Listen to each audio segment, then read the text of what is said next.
달콤한 말씀, 행복한 하루. 오늘 본문은 출애굽기 24장 1절에서 11절까지의 말씀입니다. 또 모세에게 이르시되 너는 아론과 나답과 아비후와 이스라엘 장로 70명과 함께 여호와께로 올라와 멀리서 경배하고 너 모세만 여호와께 가까이 나아오고 그들은 가까이 나오지 말며 백성은 너와 함께 올라오지 말지니라. 모세가 와서 여호와의 모든 말씀과 그의 모든 율례를 백성에게 전하매 그들이 한 소리로 응답하여 이르되 여호와께서 말씀하신 모든 것을 우리가 준행하리이다. 모세가 여호와의 모든 말씀을 기록하고 이른 아침에 일어나 산 아래 제단을 쌓고 이스라엘 12지파대로 12기둥을 세우고 이스라엘 자손의 청년들을 보내어 여호와께 소로 번제와 화목제를 드리게 하고 모세가 피를 가지고 반은 여러 양푼에 담고 반은 제단에 뿌리고 언약서를 가져다가 백성에게 낭독하여 듣게 하니 그들이 이르되 여호와의 모든 말씀을 우리가 준행하리이다. 모세가 그 피를 가지고 백성에게 뿌리며 이르되 이는 여호와께서 이 모든 말씀에 대하여 너희와 세우신 언약의 피니라. 모세와 아론과 나답과 아비후와 이스라엘 장로 70인이 올라가서 이스라엘의 하나님을 보니 그의 발 아래에는 청옥을 편 듯하고 하늘같이 청명하더라. 하나님이 이스라엘 자손들의 존귀한 자들에게 손을 대지 아니하셨고 그들은 하나님을 뵙고 먹고 마셨더라. 살아오시면서 누군가와 계약을 하거나 서약을 해보신 경험이 있으신가요?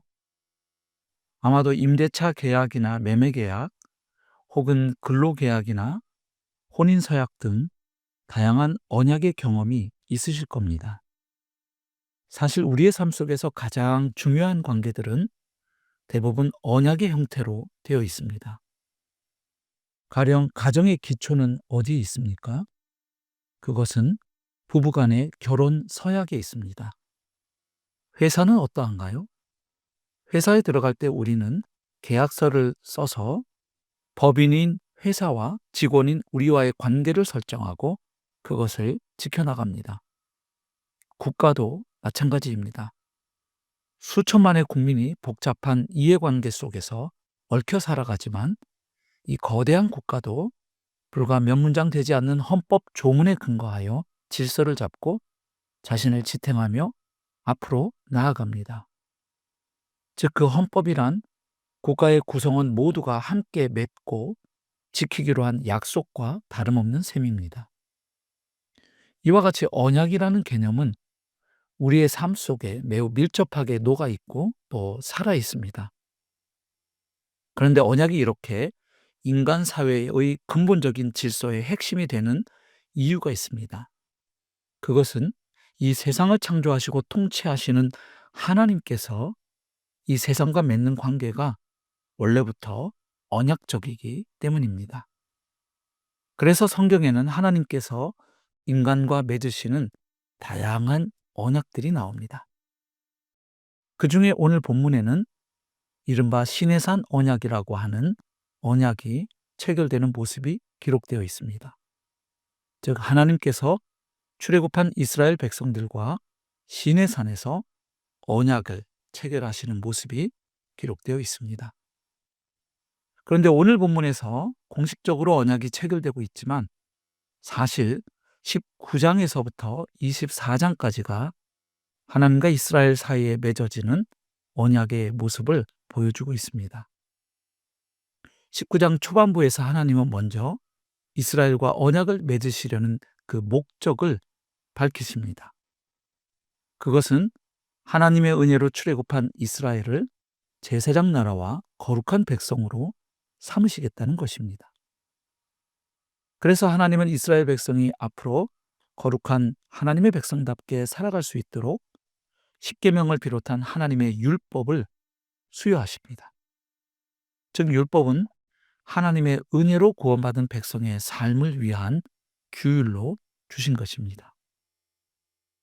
이렇게 하나님의 백성이 지켜야 할 법을 말씀하신 후에 이제 오늘 본문에서 공식적으로 언약을 체결하시는 것입니다. 먼저 하나님은 1절과 2절에서 모세와 아론 그리고 나답과 아비후, 그리고 이스라엘 장로 70명을 부르십니다.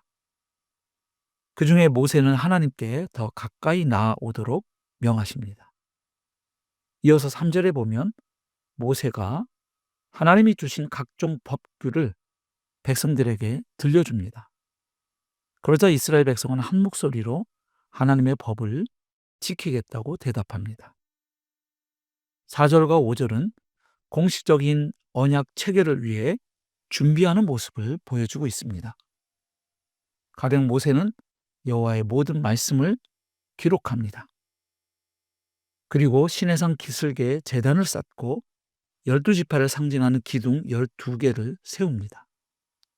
그리고 아직 레위인 제사직이 구성되지 않았으므로 젊은이들이 제사장 역할을 해서 번제와 화목제를 드리게 합니다.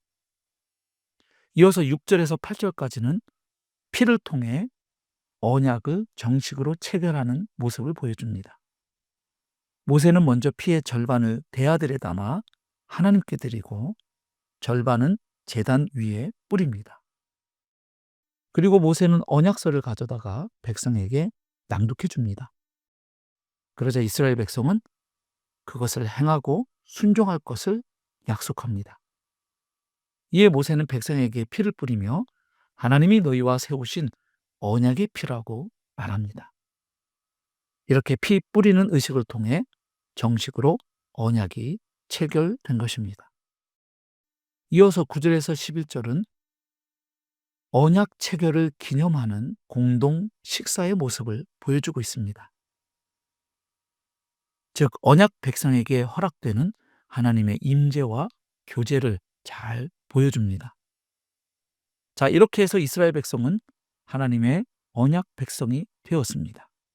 즉 하나님은 이스라엘의 왕이 되시고 이스라엘은 하나님의 통치와 보호를 받는 하나님의 백성이 된 것입니다. 하지만 그 후 이스라엘의 역사는 어떻게 전개되었습니까? 아시는 것처럼 그 후 이스라엘의 역사는 계속된 불순종과 우상숭배의 죄악으로 점철된 역사였습니다. 즉 하나님과의 언약이 파기되어 버린 것입니다. 결국 이스라엘은 하나님의 심판을 받아 나라가 망했고 바벨론의 포로로 끌려가게 되었습니다. 하지만 선지자들은 하나님이 장차 새 언약을 맺으실 것이라고 예언했습니다. 가령 예레미야 31장 말씀이나 에스겔서 36장 말씀에 나오는 예언들이 대표적입니다. 여러 선지서에 기록된 새 언약의 특징을 보면 이러합니다. 새 언약의 특징과 내용을 보면 우선 완전하고 영원한 속죄를 약속하고 있습니다. 그리고 하나님의 말씀이 마음에 심길 것이라고 약속합니다. 즉 돌판이 아니라 마음판에 하나님의 말씀이 심겨진다고 약속합니다. 그리고 하나님의 영 곧 성령께서 사람들의 마음에 내주하실 것을 말씀합니다. 그렇게 되면 사람들의 마음이 부드러운 마음, 새로운 마음이 될 것을 약속합니다. 그 결과 하나님의 말씀에 순종하는 새로운 백성이 창조된다는 것이 바로 새 언약의 약속입니다.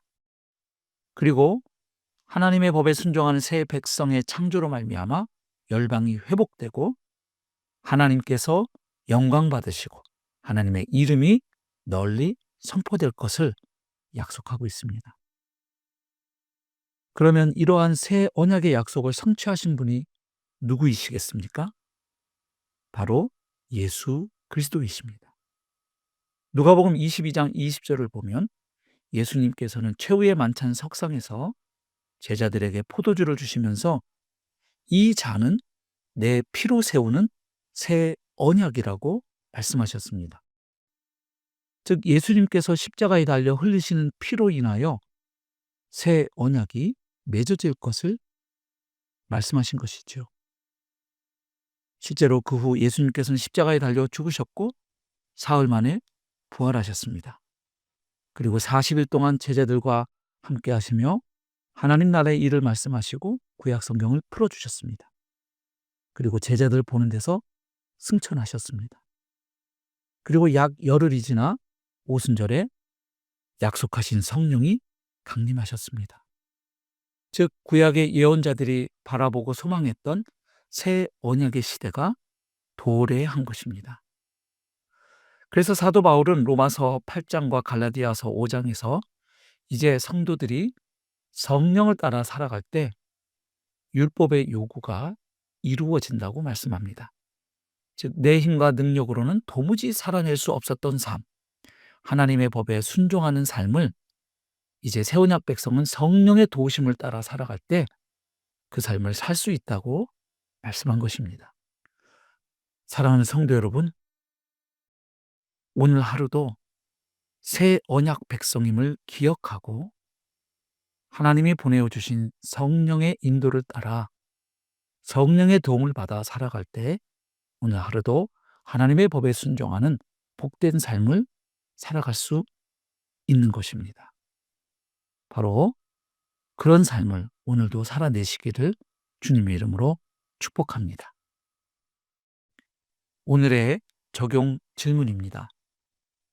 나는 매일의 삶 속에서 새 언약 백성임을 자각하며 살고 있나요? 이 땅의 성도가 새 언약의 성취를 온전히 누리고 순종하려면 어느 부분에 더욱 힘을 쏟아야 할까요? 함께 기도하겠습니다. 사랑과 은혜의 하나님, 예수 그리스도의 십자가 대속의 피와 성령의 내주하심으로 우리를 새 언약 백성 삼아주신 놀라운 은혜를 감사합니다. 우리의 힘과 능력으로는 도무지 하나님의 법에 순종하는 삶을 살아낼 수 없었는데 이제 성령을 따라 살아갈 때 율법의 요구가 이루어지는 삶을 살게 하여 주시니 참으로 감사합니다. 오늘도 하나님의 은혜로 구원받은 백성답게 살기 위해 성령을 의지하오니 도우시고 인도하여 주옵소서. 은혜가 이끄는 거룩한 삶으로 하나님께 영광 돌리는 복된 하루가 되게 하옵소서. 예수님의 이름으로 기도하옵나이다. 아멘.